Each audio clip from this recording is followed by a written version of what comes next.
হিজকেলের সেবকাই যখন আপনি পড়েন, এই পুস্তককে যখন আমরা পাঠ করব, আমাদেরকে জানতে হবে যে যিনিও এই সময়ে ছিলেন, ড্যানিয়েল ছিলেন, জেহেজকেল ছিলেন। এই যে জেহেজকেল যে নবী ছিলেন, তাকে বন্দীদের সাথে ব্যাবিলনে নিয়ে যাওয়া হয়েছিল।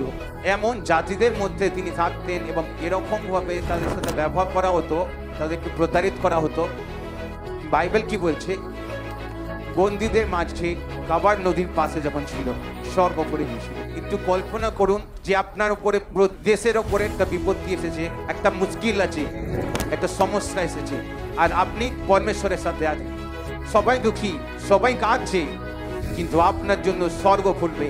আর বাইবেল বলে আপনি পরমেশ্বরের দর্শনকে পাবেন।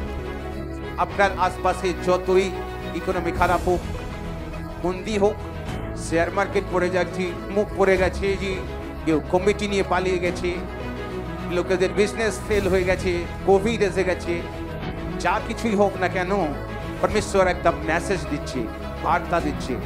যদি আপনার সম্বন্ধ পরমেশ্বরের সাথে ঠিক থাকে, তুমি যদি বন্দীদের মাঝেও থাকো, তোমাকে ওখান থেকে বার করে আলাদাভাবে তোমাকে উচ্চ স্থানে নিয়ে গিয়ে তোমাকে আশীর্বাদ করবো।